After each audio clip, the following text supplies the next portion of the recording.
But what if I told you there are some things you probably shouldn't hear, because once you do, they might change the way you see everything? What hidden truths are buried deep inside the Vatican? That's exactly what we're going to uncover in today's video. So, fasten your seatbelt as we dive into today's mystery. But first, you'll have incredible luck if you like and subscribe before this video ends.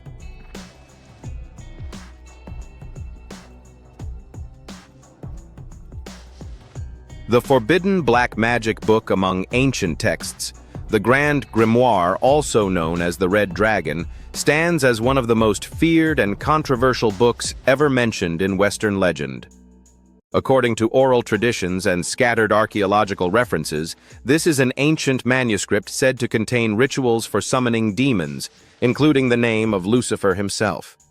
The true origin of this book remains a mystery to this day. Some scholars believe it first appeared in the early 15th century, while other researchers argue that the earliest version was printed only around the 18th century or even later. Most of its content is thought to be based on pseudepigraph texts attributed to King Solomon, the biblical figure believed to possess supernatural knowledge and to have commanded spirits to serve under his authority.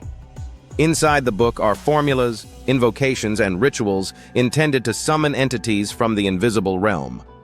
But what makes the Grand Grimoire truly remarkable is not just its content. According to many rumors, an original copy of this book is being kept inside the Vatican's top-secret archive. Some believe this act of preservation is a form of control meant to prevent dangerous knowledge from falling into the wrong hands. Others believe the Church needs to study and understand what it is up against. However, there is no official documentation confirming the presence of the Grand Grimoire in the Vatican. It is all rumor, but it is a rumor that has endured for centuries. UFO and the Vatican. In recent times, discussions surrounding unidentified flying objects have shifted from being dismissed as fiction to becoming a subject taken seriously by both governments and the scientific community. And one of the most attention-grabbing figures in this movement is David Grusch, a former intelligence officer with the United States Air Force, who once served in the Unidentified Aerial Phenomena Task Force. David Grusch doesn't just talk about aliens. He shocked the world with a claim that the Vatican once held the remains of a UFO that crashed in Italy just before World War II. According to Grusch, sometime in the late 1930s, a mysterious flying object was said to have fallen near the town of Magenta, close to Milan in northern Italy. At that time, Italy was under the rule of dictator Benito Mussolini. Grusch alleges that Mussolini ordered the site to be kept secret and had the wreckage hidden for years. But what made Grusch's claim particularly striking was the detail involving the Vatican. No clear information has ever emerged about where the object was taken or what was discovered from the craft. And of course, the Vatican has never confirmed any of this. When asked about evidence, David Grusch said he had accessed classified documents and spoken directly with individuals who were present at the time of the UFO recovery. However, due to security restrictions, he could not release names or specific documentation. Many people remain skeptical of his statements. Some argue it may simply be another conspiracy theory lacking verifiable proof. But there are also those who believe that if there were any institution in the world discreet and influential enough to keep such a secret hidden for nearly a century, the Vatican would certainly be one of them.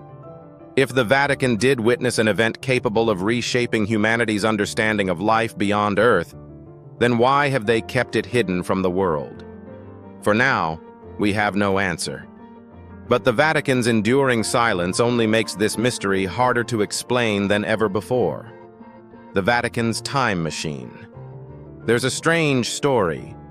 The Vatican has never officially confirmed yet, never fully denied either. It's the tale of a time machine known as the Chronovisor. The story begins with an Italian priest named Pellegro Ernetti. He was a scholar of sacred and an exorcist. Together, they reportedly built a special device that allowed its user to view past historical events, as if watching footage recorded from centuries ago. Father Ernetti said that he personally used this device to witness the crucifixion of Jesus Christ.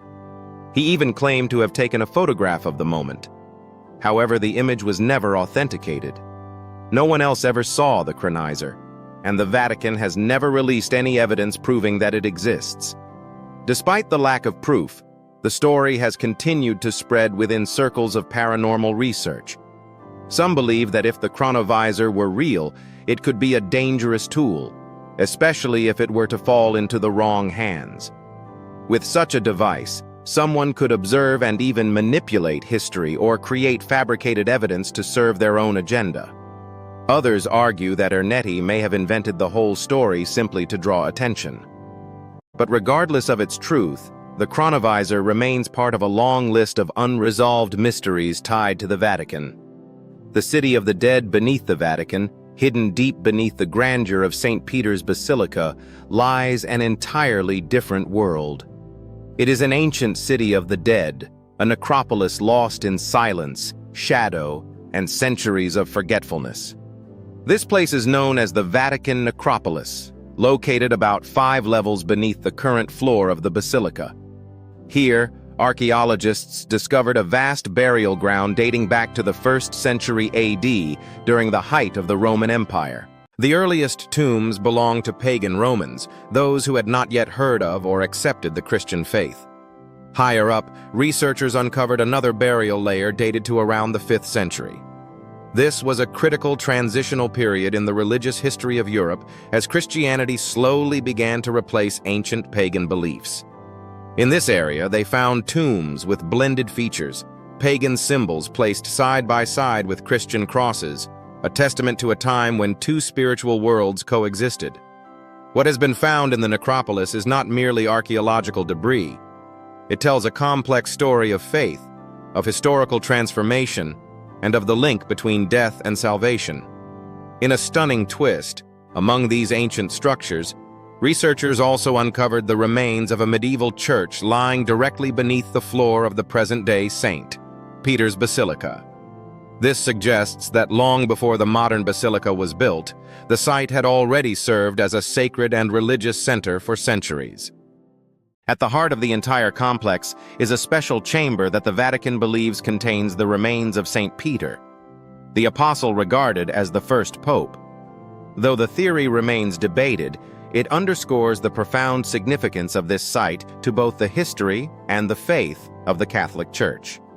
Today, the necropolis is more than just an archaeological relic. It is a living monument to how religion and power were built layer by layer, stone by stone. Beneath the grand architecture and sacred light of the church above, a silent world still endures. A world where untold stories remain buried in the darkness, waiting to be discovered. The mysterious death of Pope John Paul I, September 1978. The Catholic world was shaken by an event unprecedented in modern history. Pope John Paul I died suddenly just 33 days after being elected as the successor to St. Peter. He was known as a humble, modest man, and in that short time he had already won the love of millions of faithful around the world.